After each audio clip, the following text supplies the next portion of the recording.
Allahu Allahu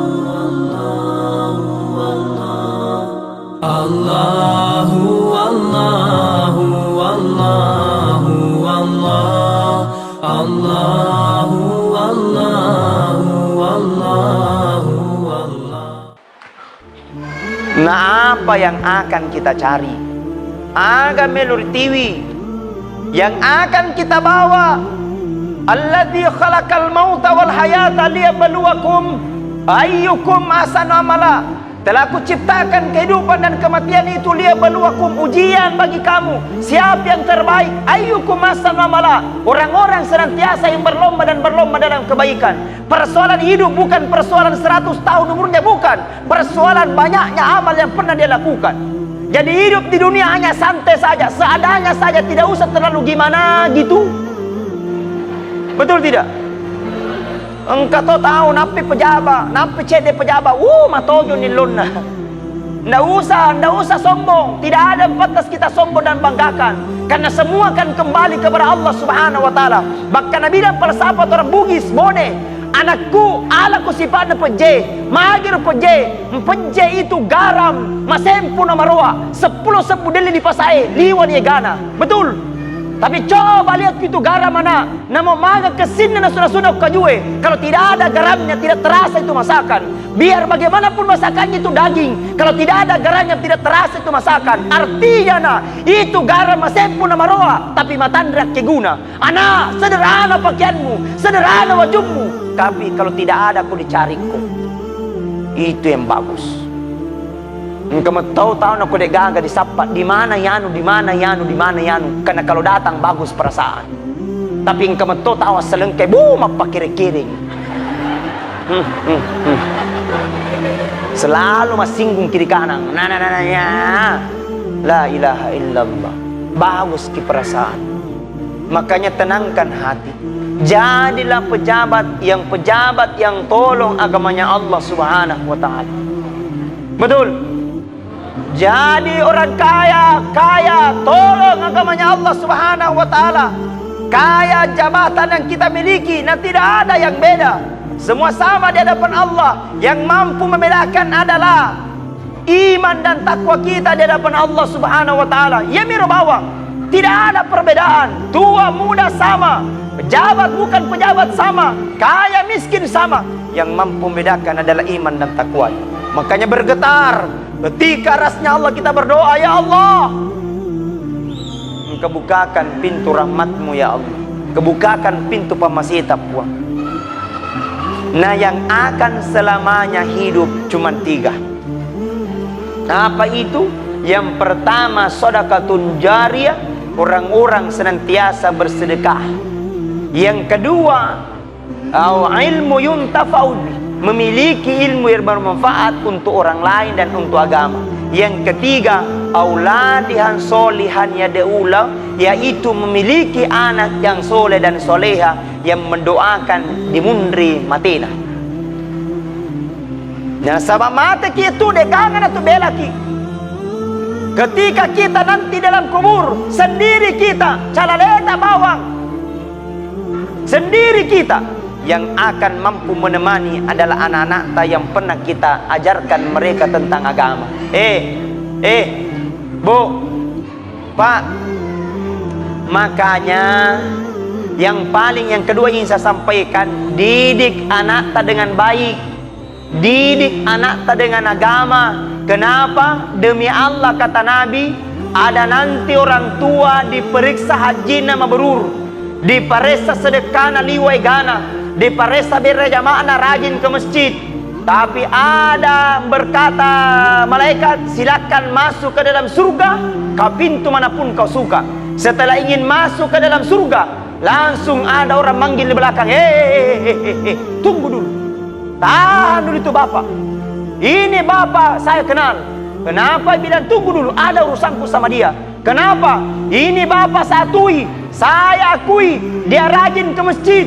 Saya akui Al-Quran 30 juz dia baca, rajin senantiasa pergi urus agamanya Allah Subhanahu wa taala. Tapi malaikat, ketika di dunia dia pergi alena tomillau, tidak pernah saya ajak untuk dakwah. Alena tomillau, mereka hafal Al-Quran 30 juz, tapi dia sendiri jina urus, tidak pernah saya ajar untuk agama.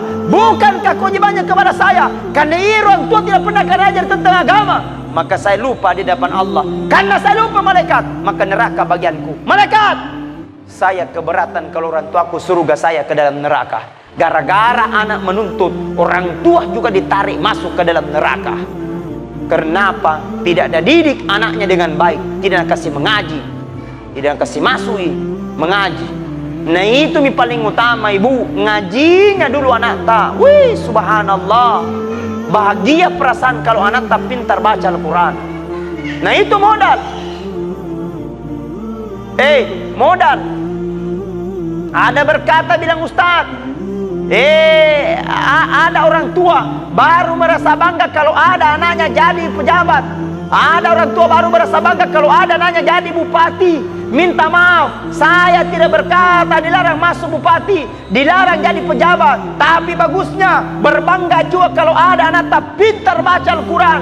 Kenapa? Kamodal itu ketika pada itu umpamanya disuruh anak tak baca bismillah, nah dia hafal baca bismillah, nah boleh jelenge, tiba masanya kita tidak ada persiapan, ajal tiba, ditanya dalam kubur, man rabbuka, tidak bisa dijawab, man nabiuka, tidak bisa dijawab. Pada saat itu nak baca anak tak bismillah, makutane malaikat mungkar nakir. Siapa itu mengaji di dunia? Nabila nakir anaknya yang kau siksa orang tuanya sekarang. Nabila mungkar kalau begitu pale, hentikan penyiksaan, hentikan penyiksaan. Barakananya pintar baca bismillah.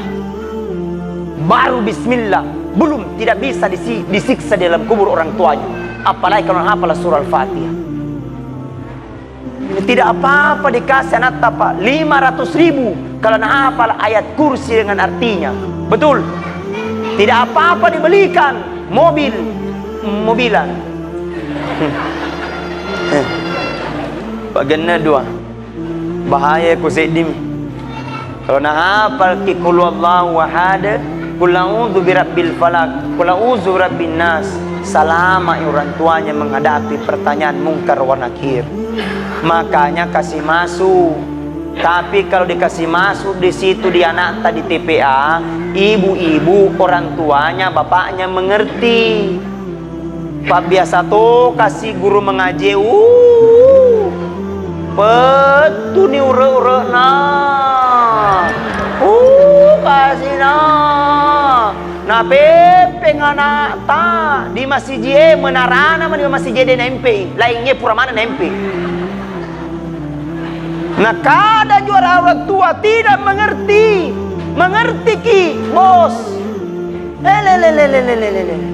Nah modal itu ada orang kalau dunia tidak baku hitung, tapi untuk akhirat Muhammad Rasulullah kikir gelam pagu jambata. Desisa nelo cipe. Dia ajar anaknya 1 bulan, dia hafal juz 1, juz 2, dia sudah baca juz 1, juz 2, disuruh membayar 10.000 1 bulan, menunggak 7 tahun. Astagfirullah. Kok ada orang tua begitu di teneti harapan pada saat mau diruqyah. Tapi subhanallah tahu. Luar biasa, persiasi luar biasa. Pak Desa tadi sengaja dia undang anak-anak tanai, dia mau tes siapa gurunya paling rajin dan paling rajin tahun depan naik kenaikan gaji 1 juta 1 bulan. Wah, malah foto saya dan insyaallah. Doakan saja Pak Desa mudah-mudahan sehat, mengembangkan Taneti Harapan ke depan menjadi lebih baik. Amin ya rabbal. Bagusnya memang harus memang aparat pemerintah turun, perhatikan itu agama. Nah sabaya merumatu kalau mengeluarkan undang-undang nah untuk agamanya Allah, ia merumatu tajangi selama dipakai undang-undangnya untuk kemaslahatan umat, maka selama itu pula amal kita akan mengalir. Jadi kamu memang diaturan, bikin aturan, bikin undang-undang supaya bisa kita kelak untuk menghadap kepada Allah Subhanahu wa taala yang lebih baik. Apalagi saya lihat ini ibu-ibu yang di depan ini, wih, masa beramana kulak kain na ya. Iya, aku matindro. Tapi nak komo tau baba na. ko. La ilaha illallah. Kung ka istri begini, bikin stres itu suaminya. Bu, mau masuk surga? Mau masuk surga? Dua konsepnya kata Nabi.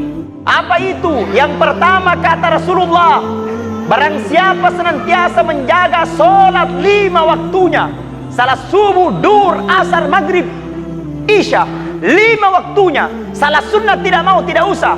Salat tarawih tidak mau, tidak usah. Salat tahajud tidak mau, tidak usah. Hanya 5 waktu dia jaga.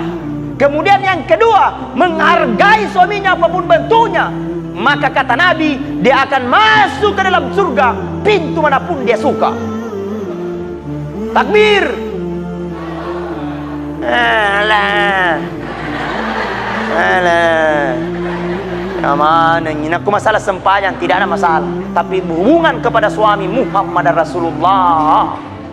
Napa apalagi kalau ada kesalahannya suami, baru satu perkataannya suami alena telu puluhan nana anu mentoko apa anu mentoko madongo mana ka madongo na pitu mi anak. Subhanallah. Nah kita itu jadi suami kasih beban, terasa bebannya. Persoalan suami bu bukan persoalan hanya dunia selesai, tidak. Persoalan suami bu bukan persoalan dibelikan baju istri tanah selesai, tidak. Persoalan suami bukan persoalan hanya untuk dunia, tapi tidak. Sampai nanti di akhirat kemudian tiba masanya yang akan dimintai pertanggungjawaban adalah suami. Tiba masanya suami akan menjadi tanggung jawab. Makanya pak, jadilah pemimpin yang baik. Jadilah pemimpin yang amanah. Pantaskah kita untuk dihargai? Ega na to pak suami dimasakkan ni baik-baik sama istrinya, dipakesingin ni Andrena, disetrikakan ni bajunna, pergi mi dimasakkan. Hanya itu jina urus sumur, dapur, kasur. Ini baru na urus. Tapi kadang juga ada suami pak tidak tahu diri, lebih menghargai orang lain daripada istrinya, lebih menghargai orang lain daripada istrinya. Dihinakan mereka dengan hal seperti itu. Makanya konsep dalam hal bentuk keselamatan kata Nabi, yakni konsep keselamatan suami istri dalam bentuk keagamaan. Ibu, bagusnya itu perasaan kalau ada suami pintar azan. Jadi bersyukur gitu bu, ibu. Bersyukur kalau ada suami cinta agama. Bersyukur itu bu kalau ada suami pintar mengaji, apalagi pintar ceramah, apalagi yang kau mengerta tahu tauna. Jangan ki lepas, bapak nak aku sayang ki. Betul tidak? Nah perasaan itu luar biasa. Coba lihat pak, banyaknya terjadi perceraian di kawah, di pengadilan. Agak minta maaf, di pengadilan. Karena suami tidak tahu bagaimana menghargai istri.